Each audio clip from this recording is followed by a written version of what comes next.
Hello दोस्तों, I am Mohit Chhabra, software engineer x Salesforce and x Walmart.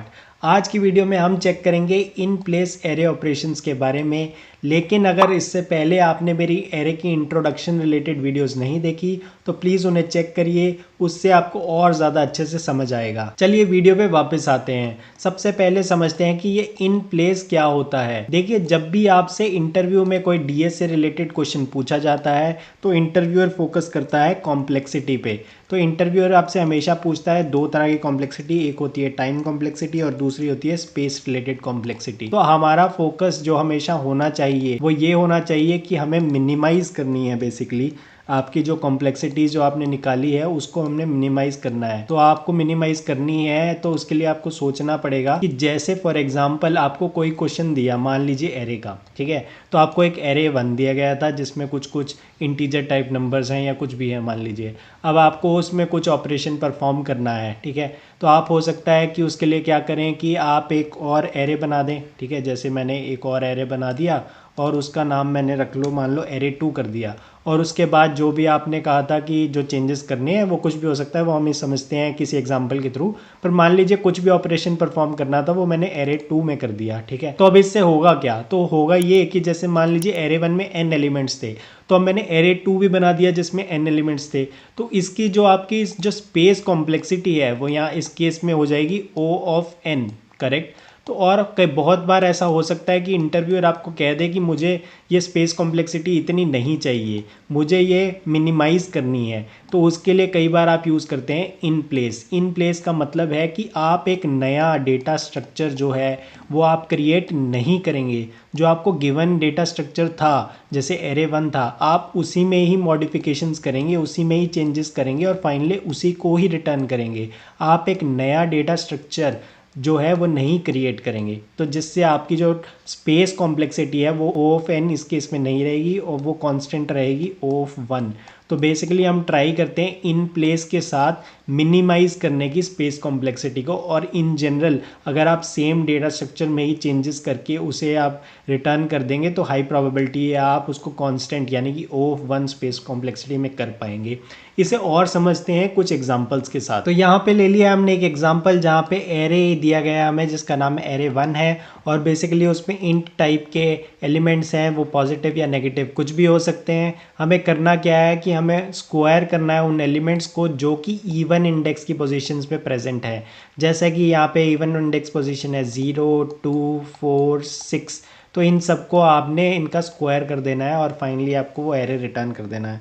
तो इसके एक तरीका आप ये सोच सकते थे कि मान लीजिए आपने एक और इसका रेप्लिका बना दिया है, कॉपी बना दिया, एक नया एरे आपने ले लिया है जो कि मान लीजिए हमने जिसका नाम हम एरे 2 कह देते हैं, ठीक है। तो एरे 2 में आप बेसिक सिंपल सा लॉजिक लगा सकते हैं कि अगर आपको कोई भी, मान लीजिए आप इंडेक्स लेते हैं, मान लीजिए आप आई उसको रिप्रेजेंट कर रहे हैं, तो बेसिकली आप चेक कर लेंगे अगर आई मॉड्यूलस 2 अगर 0 के इक्वल हो गया तो वो बेसिकली इवन है, ठीक है। तो उसमें आपने बेसिकली लॉजिक क्या लगाएंगे, आप जो जैसे एरे आप 1 का जो एलिमेंट ले रहे हैं आई, उसको आप बेसिकली उससे ही मल्टीप्लाई कर देंगे, ठीक है। तो ये उसका स्क्वायर निकालने के लिए बेसिकली आप सिंपल सा ये लॉजिक लगा देंगे और इसको आप स्टोर कर देंगे एरे ऑफ 2 में, ठीक है। आप ऐसा सिंपली रख देंगे और उससे आपकी कुछ वैल्यूज़ इस तरह से बन जाएंगी। जो 0 इंडेक्स पे था उसको आपने स्क्वायर करना है तो वो आपने बेसिकली उसको यहाँ पे 4 कर दिया। जो इंडेक्स 1 है जैसे वो ऑड है तो उसको आपने कुछ नहीं किया, वो 3 का 3 पड़ा रहेगा।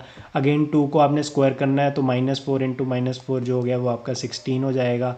और उसके बाद जो है नेक्स्ट एलिमेंट को आप वैसे के वैसे रख देंगे और नेक्स्ट टाइम जो आएगा 4 फिर वो आपका इसी क्राइटेरिया में फॉलो कर रहा है तो आप उसका स्क्वायर करके इसमें स्टोर कर देंगे। तो -3 इंटू -3 जो होता है वो 9 हो गया और अगला एलिमेंट आप सेम रख लेंगे और उसका एलिमेंट जो है वो अगेन इस क्राइटेरिया में फॉलो कर रहा है। तो क्योंकि 6 जो मॉड्यूलस 2 है वो 0 के इक्वल आता है तो मतलब वो इवन है। और उसमें जो आप क्या करेंगे कि जो वैल्यू स्टोर करेंगे वो ये वाली स्टोर कर देंगे इसके अंदर। तो वो बेसिकली क्या होगी, 5 इंटू 5 जो होगी वो 25 हो जाएगी। और उसके बाद आपका जो लास्ट एलिमेंट है वो ऑड है तो इसलिए हम उसमें कुछ करेंगे नहीं, तो वो -19 का -19 ही पड़ा रहेगा। तो इस तरीके से क्या हुआ कि आपका जो एरे 1 है वो मॉडिफाई नहीं हुआ और आपने एक एरे 2 बना दिया जिसमें आपने वो ऑपरेशंस परफॉर्म कर दिया जो कि आपको गिवन क्वेश्चन में रिक्वायर्ड था और फाइनली आपने एरे 2 रिटर्न कर दिया, ठीक है। तो अब इसमें क्या होगा कि जो आपकी जो स्पेस कॉम्प्लेक्सिटी की अगर बात करें, यहाँ पे अगर n एलिमेंट्स मान रहे हैं तो इसकी space complexity O of n हो गई है, क्योंकि आपने एक नया एरे क्रिएट किया है जिसमें उतने ही एलिमेंट्स का साइज़ आपने रखा है, तो इसलिए आपको O of n space complexity इसमें लगेगी। लेकिन अगर आपको मान लीजिए इंटरव्यूअर कहे कि मुझे O ऑफ n नहीं चाहिए, मान लीजिए मुझे स्पेस कॉम्प्लेक्सिटीज़ की कांस्टेंट चाहिए या O ऑफ 1 चाहिए, तो आप क्या कर सकते हैं? तो उस केस में बेसिकली आप एरे 2 क्रिएट नहीं करेंगे, आप एरे 1 में ही ये मॉडिफिकेशंस करेंगे। तो ये जो ऑपरेशन हम कह रहे थे ये एरे 1 में ही रखेंगे। इसका मतलब ये हो गया कि ये कुछ ऐसा होगा कि ये एरे 1 का जो i है वही हम कर देंगे उसको एरे 1 i, ठीक है, इनटू एरे 1 i, ये ऐसा कुछ हो जाएगा। तो बेसिकली आप देख रहे हैं कि आपने ये सारा जो है वो एरे 1 में ही रख दिया है, आपने ये एरे 2 में नहीं किया। लास्ट टाइम जब आप ये पहले कर रहे थे तो ये बन रहा था कि array 2 I equal to array 1 I into array 1 I, लेकिन अब आपने उसको सेम एरे में ही कर दिया है। तो उसके एक चीज़ आपको याद रखनी पड़ेगी, अगर आपने ये जब किया है तो आप सेम एरे में ही मॉडिफाई कर रहे हो, तो उसकी जो स्पेस कॉम्प्लेक्सिटी है वो तो O ऑफ 1 हो गई, क्योंकि आपने एक नया डेटा स्ट्रक्चर क्रिएट नहीं किया उसके लिए, तो वो O ऑफ 1 हो गई। लेकिन जो आपका एग्जिस्टिंग डेटा था वो मॉडिफाई हो चुका है। अब आपका जो ये है 2 और -4 -3 ऐसे ही आपका जो 5 है ये सब आपको नहीं मिलेगा, अब ये सब मॉडिफाई हो चुका है, ये वैल्यूज़ ओवरराइड हो चुकी हैं इसमें। तो जब आप इन प्लेस करते हैं तो उसमें आपकी स्पेस कॉम्प्लेक्सिटी तो बिल्कुल बढ़िया हो जाती है, आपको कोई ख़ास उसमें नहीं होता। आप बेसिकली इन प्लेस में आप O ऑफ 1 या कांस्टेंट स्पेस कॉम्प्लेक्सिटी में उसको सॉल्व कर पा रहे हैं, लेकिन जो आपकी एग्जिस्टिंग वैल्यूज़ हैं वो मॉडिफाई हो जाती हैं। आपको ये याद रखना होगा, आपका जो पुरानी वैल्यूज़ हैं वो ओवरराइड हो चुकी हैं, तो आपका जो एरे है वो मॉडिफाई हो चुका है, उसमें अब न्यू वैल्यूज़ आ गई हैं। तो अगर आपको किसी भी क्वेश्चन में अगर ये अलाउड है कि आप जो गिवन डेटा स्ट्रक्चर है उसको मॉडिफाई कर सकते हो, उसका एग्जिस्टिंग डेटा जो है वो ओवरराइड कर सकते हो, तो आप इन प्लेस ऑपरेशंस फिर परफॉर्म कर सकते हो, उससे आपको मिनिमाइज़ हो जाएगी आपकी स्पेस कॉम्प्लेक्सिटी। लेकिन अगर आपको ये अलाउड नहीं है कि आप मान लीजिए गिवन डेटा स्ट्रक्चर में चेंजेस मान लीजिए आपको अलाउड नहीं है, तो फिर आप इन प्लेस नहीं करोगे, फिर आप एक नया डेटा स्ट्रक्चर क्रिएट करोगे। इसको अब और समझते हैं न्यू एग्जांपल्स के साथ। मैं इसे रीसेट कर देता हूँ। तो इसे और समझने के लिए अब हम चेक करते हैं question number 26 on leet code, जो कि है remove duplicates from the sorted array. तो बेसिकली आपको एक एरे दिया गया है, मान लीजिए उसका नाम एरे 1 है, उसमें इंटीजर टाइप के जो है एलिमेंट्स हैं और वो सॉर्टेड है, हमें ये गिवन है कि वो एरे जो है वो सॉर्टेड है। तो हम यह चाहते क्या हैं कि अगर कोई भी डुप्लीकेट्स हैं उसमें, मान लीजिए यहाँ पे जो 1 1 है ये 2 बार आ रहा है तो ये डुप्लीकेट हो गया है, जैसे यहाँ पे 2 2 2 है ये 3 बार आ रहा है बेसिकली। तो हम ये चाहते हैं कि ये जो डुप्लीकेट्स हैं ये रिमूव हो जाएँ, जो 2 है सिर्फ एक बार ही आए। तो हम फाइनली कुछ ऐसा चाहेंगे कि जो इसका आंसर हो वो 0 1 और उसके बाद 2 और उसके बाद 3 और उसके बाद 4। बेसिकली हम चाहते हैं कि सारे एलिमेंट्स जो हों एरे में वो यूनिक हों, तो हम उसका ऐसा कुछ चाहते हैं। लेकिन आपको ये सोचना होगा कि आप इसमें डुप्लीकेट कैसे आइडेंटिफाई करोगे। एक तो ब्रूट फोर्स होता है कि मान लीजिए 1 है तो आप ये कैसे चेक करेंगे कि 1 पहले भी आ चुका है। तो उसका एक तरीका ये होता है कि आप उस एलिमेंट को पूरे सारे एलिमेंट्स के साथ कंपेयर करें एरे में, जिससे आपको आइडिया लगेगा कि क्या पता 1 पहले भी आ चुका है या नहीं, या एरे में आगे भी आ रहा है या नहीं। तो यह तो एक ये तरीका होता है। बेसिकली आप हर एक एलिमेंट के लिए सभी n एलिमेंट्स को ट्रेवर्स करोगे, तो वो n एलिमेंट्स के लिए आप n को ट्रेवर्स करोगे तो बेसिकली उसकी जो टाइम कॉम्प्लेक्सिटी है वो n² तक जा सकती है।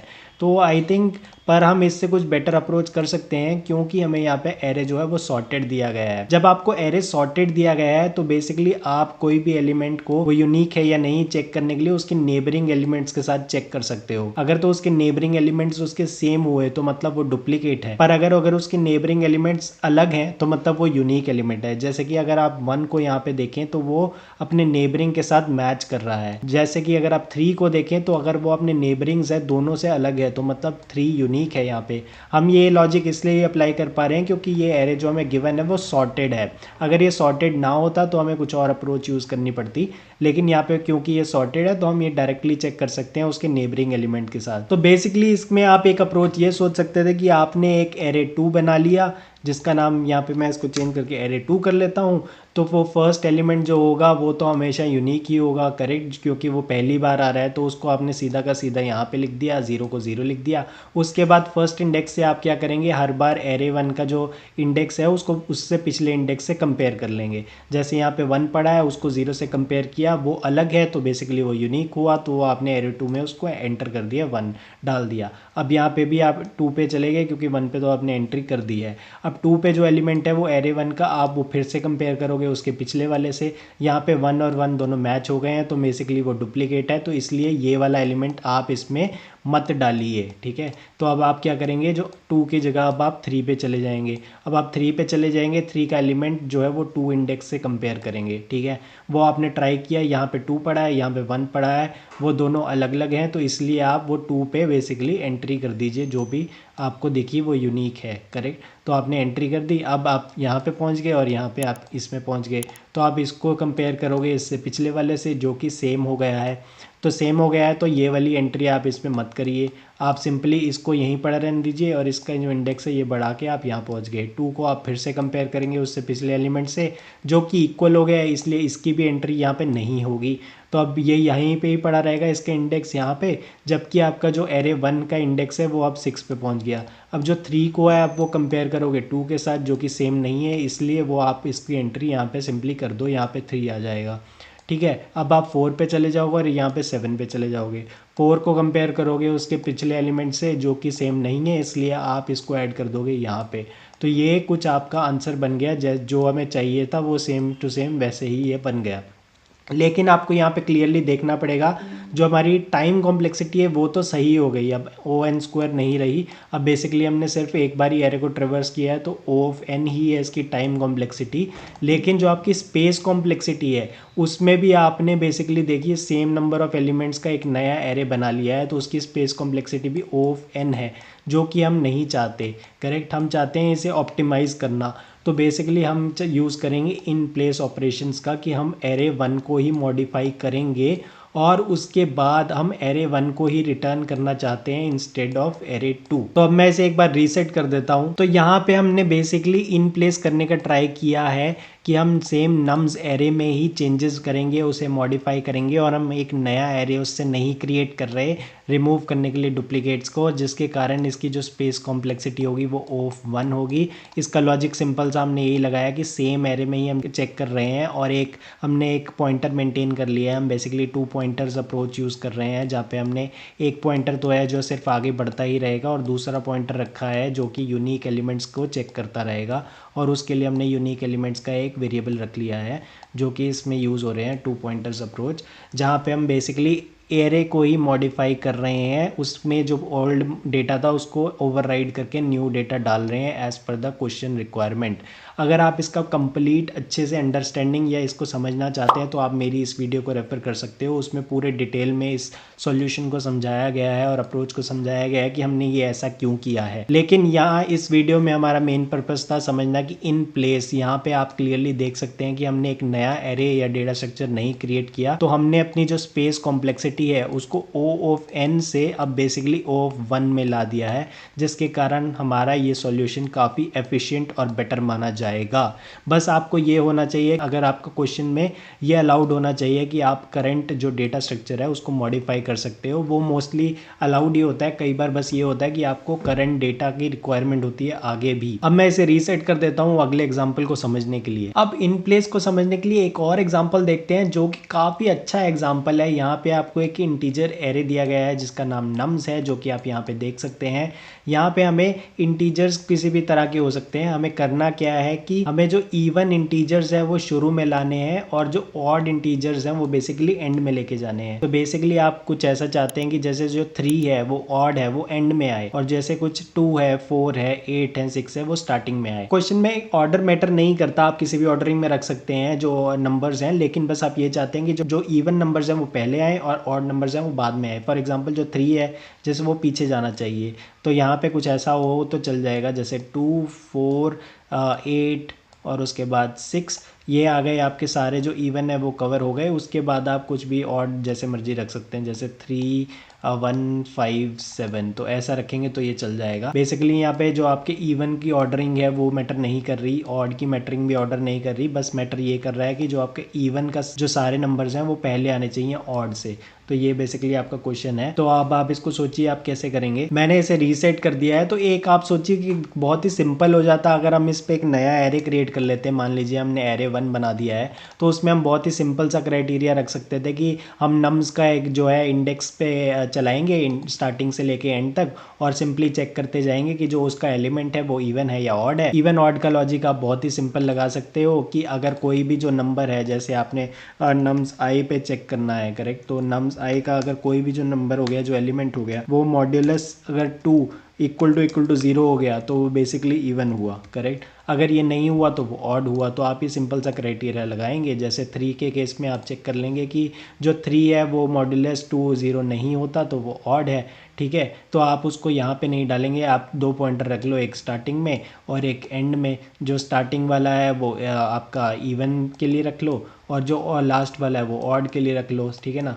आप नम्स 1 में चेक किया, ये इसका क्राइटेरिया फुलफिल नहीं कर रहा, तो इसको आप बेसिकली एंड में डाल दो, ठीक है। उसके बाद आप चलोगे यहाँ पे, ये भी इसका क्राइटेरिया फुल नहीं कर रहा, तो आपका ऑड जैसे हमने वैल्यू डाल दी थी तो अब ऑड यहाँ पे पॉइंट कर रहा होगा, तो आप बेसिकली 1 को बेसिकली यहाँ डाल दोगे। फिर ये ऑड को आप फिर पीछे ले जाओगे, यहाँ पे ले जाओगे, और यहाँ पे आपका ये 2 है, ये क्राइटेरिया फुलफिल कर रहा है, तो ये इवन वाले में डाल दोगे 2, और इवन को 1 बढ़ा दोगे क्योंकि उसमें पिछला तो आ चुका है, अब इवन यहाँ पे आ गया। अब 4 है, 4 भी ये क्राइटेरिया फुलफिल कर रहा है, तो यहाँ पे डाल दो सिंपली, और इवन को 1 और बढ़ा दो, ठीक है। और फिर अब ये 5 आ रहा है, यहाँ पे 5 जो है वो ऑड है, तो आप सिंपली यहाँ पे 5 डाल दो, और जो ऑड है अब वो यहाँ पे पॉइंट करने लग जाएगा। तो अब जो 7 है, 7 भी बेसिकली ये क्राइटेरिया फॉलो कर रहा है, तो ये यहाँ पे आ गया, आपने ऑड को यहाँ पे कर दिया, ठीक है। अब आपका 8 आ गया, 8 जो है वो आपका इवन है, तो आप 8 यहाँ पे डाल दो, और इवन वाला भी यहाँ पे आ गया। अब यहाँ पे कुछ भी हो यहाँ पे आप डाल दो सिंपली, तो ये आपका बन गया। आप क्लियरली देख सकते हो कि आपके जो इवन है वो पहले हैं और उसके बाद आपके ऑड हैं। तो ये काफ़ी इजीली सॉल्व हो गया अगर हम एक नया डेटा स्ट्रक्चर बना सकते तो। पर इसकी अगर टाइम कॉम्प्लेक्सिटी और स्पेस कॉम्प्लेक्सिटी की बात करें तो टाइम में तो हमने सिर्फ एक बार ही इस पूरे एरे को ट्रिवर्स किया है, तो इसकी time complexity O of n हो जाएगी। और अगर स्पेस कॉम्प्लेक्सिटी की बात करें तो बेसिकली हमने एक नया एरे क्रिएट किया है जो कि एरे 1 है यहाँ पे, जो कि सेम साइज़ का है नम्स के, और उसमें n ही एलिमेंट्स होंगे। अगर n एलिमेंट्स है तो बेसिकली इसकी स्पेस कॉम्प्लेक्सिटी भी O ऑफ n हो गई।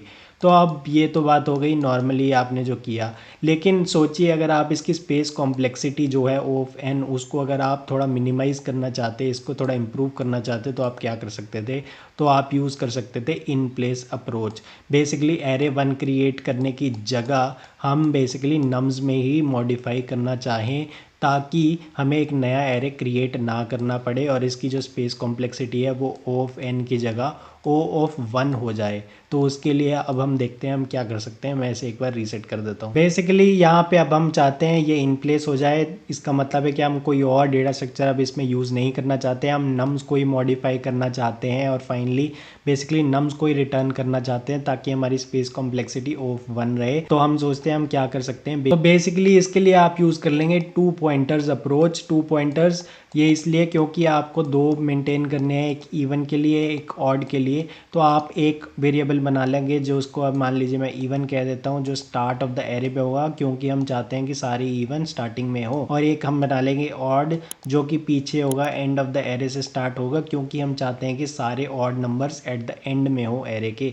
तो बेसिकली हम 2 पॉइंटर्स अप्रोच ये यूज़ कर लेंगे, 2 पॉइंटर्स इवन और ऑड रख लेंगे। हम ये बेसिकली करेंगे क्या कि ये तब तक आगे बढ़ाते रहेंगे जब तक आपको इवन मिलते रहें। जब भी आपको कोई ऑड नंबर मिल गया, जैसे कि यहाँ आपको स्टार्टिंग में ही ऑड मिल गया, तो आपको वहीं पे पॉइंटर रखोगे उसका इवन का। सिमिलरली ऑड को भी आप लास्ट एलिमेंट से और पीछे पीछे पीछे चलाते रहोगे जब तक आपको सब कुछ पीछे ऑड मिलता रहे। जब भी आपको कोई एलिमेंट इवन मिल गया, जैसे कि आपको यहाँ पे फर्स्ट केस पे ही इवन मिल गया, तो आप उसको वहीं पे रोका रखोगे, और आप इन दोनों को बेसिकली स्वैप कर दोगे जब भी ऐसी कोई कंडीशन मिले कि इवन पोजीशन में आपको कोई ऑड एलिमेंट दिख गया और ऑड पोजीशन में आपको कोई इवन एलिमेंट दिख गया। फॉर एग्जांपल सिंपली देखें तो यहाँ पे फर्स्ट आपका इवन 0 पे होगा और ऑड 7 पे होगा, ठीक है। तो ये आपका हो गया इवन, ये आपका ऑड हो गया, और ये 0 इंडेक्स पे है और ये 7 पे है। तो यहाँ पे जो आपका एलिमेंट पड़ा है वो है 3, जो कि ऑड है जो कि गड़बड़ है, करेक्ट। तो ये यहीं पे ही रुका हुआ है और ऑड में आपको मिल गया इवन। तो बेसिकली आप इन दोनों को स्वैप कर दीजिए। तो ये होगा क्या कि आप इसको काट के यहाँ पे डाल दीजिए 6 और इसको काट के यहाँ पे डाल दीजिए 3, ठीक है। अब ये क्योंकि ये हो चुका है तो इवन को आप यहाँ पे इंडेक्स 1 पे ले जाइए और ऑड को आप बेसिकली इंडेक्स 6 पे ले जाइए। अब 1 पे आपको फिर एक ऑड मिल गया है, करेक्ट। ये 1 पे है और ये 6 पे है, तो ये 1 पे आपको फिर ऑड मिल गया है और जो बेसिकली 6 इंडेक्स है जो ऑड के लिए, वहाँ आपको फिर से इवन मिल गया है। तो फिर आपको एक स्वैप करना है इन दोनों में परफॉर्म। तो 1 की जगह आप सिंपली 8 डाल दीजिए और जो 8 की जगह आप 1 डाल दीजिए क्योंकि ये ऑड हो गया। अब बेसिकली इसको भी आप एक पॉइंटर आगे ले जाइए, इसको एक पॉइंटर कम कर दीजिए, ठीक है।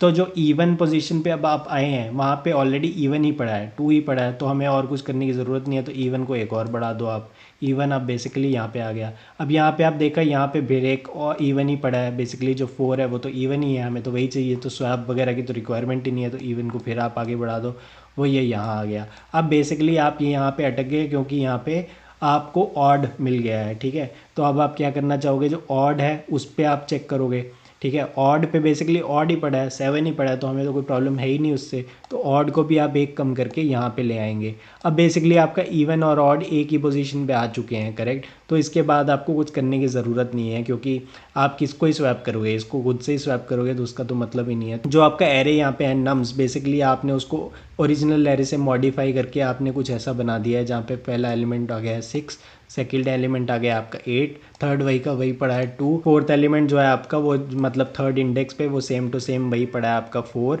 फिर आगे आपका सेम पड़ा है 5, फिर पड़ा है आपका उसके बाद 7, फिर आ गया आपका मॉडिफाइड 1 और फिर 3। तो आप क्लियरली देख सकते हैं यहाँ पे सारे जो इवन एलिमेंट्स हैं वो पहले हैं और ऑड एलिमेंट्स उसके बाद हैं। जैसे कि हमने पहले भी बात की, हमें इनके बीच की ऑर्डरिंग का कोई फ़र्क नहीं पड़ता, बस हम ये चाहते हैं कि इवन पहले आए ऑड बाद में है, जो कि हमारा क्राइटेरिया फुलफिल हो गया है। आप क्लियरली देख सकते हैं हमने 2 पॉइंटर्स को अप्रोच करके नम्स 1 को ही मॉडिफाई कर दिया है और हमने फाइनल सॉल्यूशन निकाल दिया है। हम नम्स 1 को ही रिटर्न कर देंगे, जिसके कारण इसकी टाइम कॉम्प्लेक्सिटी तो सेम रही जो कि हमारी O ऑफ n थी कि वही के वही रह गई, पर जो हमारी स्पेस कॉम्प्लेक्सिटी है इस बार ON की जगह कांस्टेंट आ गई है O ऑफ 1। वो इसलिए क्योंकि हमने नया एरे नहीं क्रिएट किया, हमने सिर्फ 2 पॉइंटर्स या वेरिएबल्स यूज़ किए हैं जिसको कांस्टेंट स्पेस कॉम्प्लेक्सिटी में माना जाता है। तो ये O ऑफ 1 में ही सॉल्व हो गया, जो हमने इन प्लेस में कर लिया जो हम करना चाहते थे। अब अगर इसका मैं आपको कोड दिखाऊं, सॉल्यूशन दिखाऊं, तो बेसिकली आप ये सिंपली समझ सकते। मैंने एक पॉइंटर ले लिया है, जैसे मैंने वहाँ पे इवन बोला था वो यहाँ आई है बेसिकली, और एक जे ले लिया है जो एंड ऑफ द एरे को रिप्रेजेंट कर रहा है, जो आप ऑड भी बोल सकते हो, और एक टेम्प लिया है वो बेसिकली स्वैप करने के लिए यूज़ किया है, जो मैं आपको आगे बताऊंगा। हमने एक सिंपली लूप चला लिया है कि आई जो है वो छोटा है, इक्वल का भी आप लगा सकते हैं, वो भी यहाँ पे लग जाएगा जैसे मैंने आपको शो किया। जब तक ये छोटा है बेसिकली, तो आप क्या कर रहे हैं कि बेसिकली आप आई को या इवन पोजीशन को आगे बढ़ाते जा रहे हैं अगर आपको वहाँ पे इवन ही मिल रहा है तो, क्योंकि जैसे मैंने आपको यहाँ पे बताया ये ऑलरेडी इवन था, तो आपको इसमें कुछ करने की ज़रूरत ही नहीं है, आप इसको आगे ले जाओ, ठीक है। फिर यहाँ पे इवन मिल गया तो आपको कुछ करने की ज़रूरत नहीं है, इसको फिर से आगे ले जाओ। तो सिंपल हमने वही किया है। अगर आपको जो इवन पोजीशन पे आपको इवन ही मिल रहा है तो आप उसको बस इंडेक्स आगे बढ़ाते जाओ, आपको वहाँ पे और कुछ करने की ज़रूरत नहीं है।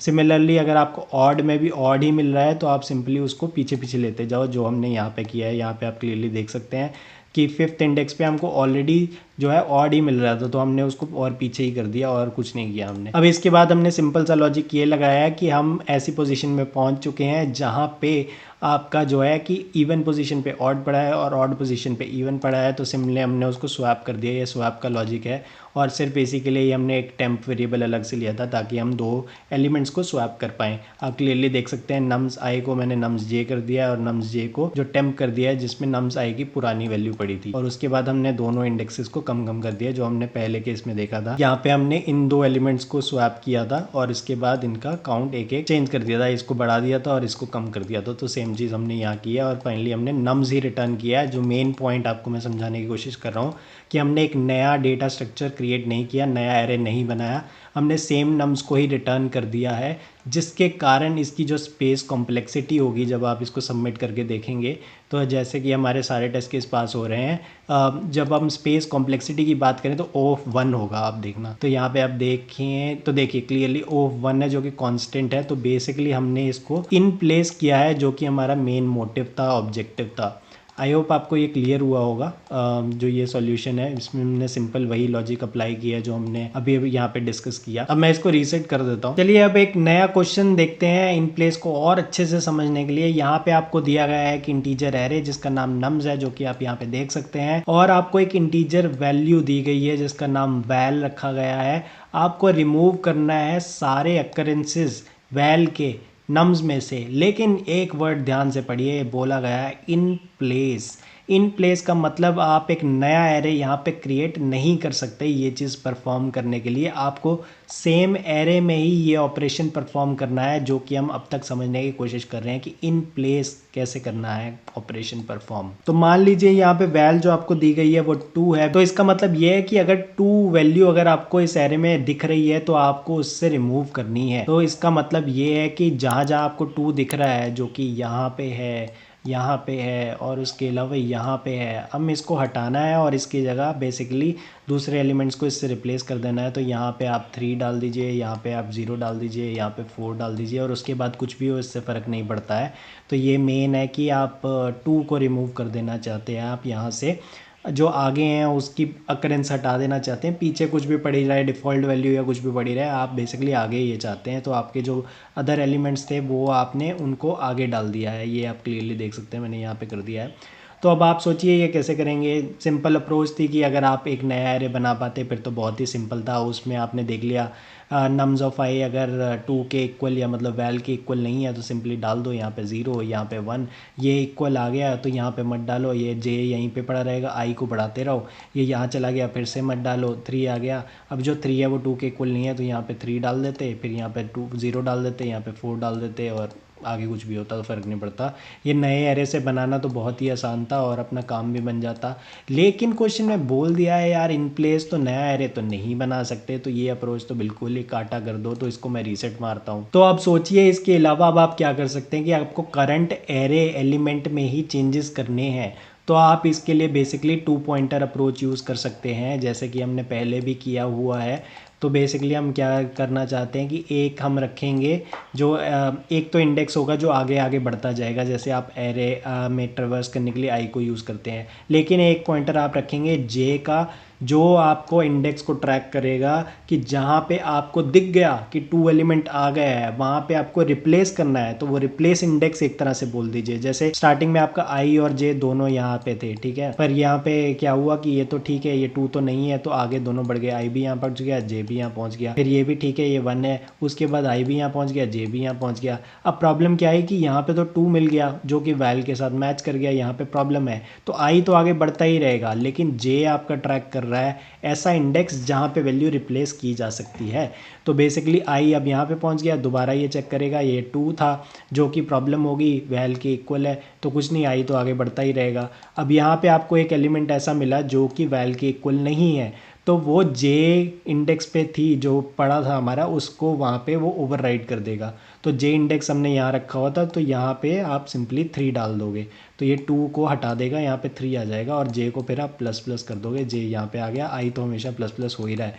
अगेन आपको ऐसा एलिमेंट मिल गया है जो कि 2 के या वैल के इक्वल नहीं है, तो आप जे जो एलिमेंट है वहाँ पे वो वैल्यू डाल दोगे, तो यहाँ पे आपकी बेसिकली सेम चीज़ आपने 0 कर दी, तो 2 की जगह यहाँ पे 0 आ गया है, पहले यहाँ पे आ गया था आपका 3 और यहाँ पे आ गया है आपका 0, और जे फिर एक आगे बढ़ जाएगा, जे यहाँ पहुँच जाएगा, और आई तो आपका हमेशा बढ़ ही रहा है, तो आई 4 पे पहुँच गया। अगेन वो 2 के इक्वल नहीं है, तो जे पे जो एलिमेंट था वहाँ पे आप 4 डाल दोगे, ठीक है, मतलब जो आप नम्स ऑफ जे है वो नम्स ऑफ आई के इक्वल कर रहे हो और कुछ नहीं।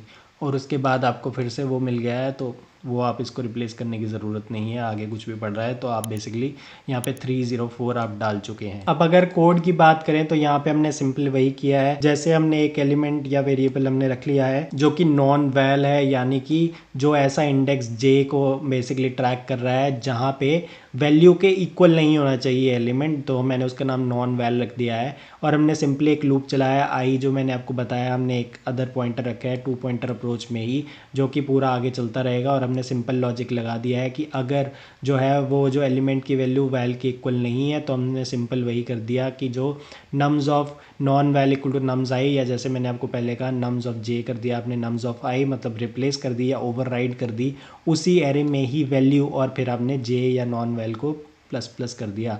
ठीक है, तो फाइनली आपने बेसिकली देखा कि मैंने नम्स जो एरे है उसी में ही जो है चेंजेस परफॉर्म कर दिए हैं, हमने कोई नया एरे इसमें नहीं लिया है। तो बेसिकली हमने इसको इन प्लेस किया है। कॉम्प्लेक्सिटी की बात करें तो अगर टाइम कॉम्प्लेक्सिटी देखें तो हमने लूप एक बार चलाया है, सारे एलिमेंट्स को कवर किया है, तो उसकी टाइम कॉम्प्लेक्सिटी तो O ऑफ एन ही होगी, जहाँ पे एन होंगे नंबर ऑफ एलिमेंट्स।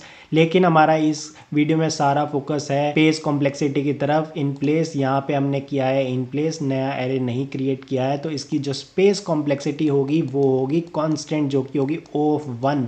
हमने यहाँ पे सिर्फ वेरिएबल लिया है नॉन वैल करके और आई करके, जो जो नॉर्मल वेरिएबल्स होती हैं उनको कांस्टेंट स्पेस कॉम्प्लेक्सिटी माना जाता है, तो इसकी स्पेस कॉम्प्लेक्सिटी O ऑफ 1 होगी। मतलब हमने इन प्लेस किया है जो कि क्वेश्चन में दिया गया था, तो कॉन्ग्रेट्स ऑन दैट।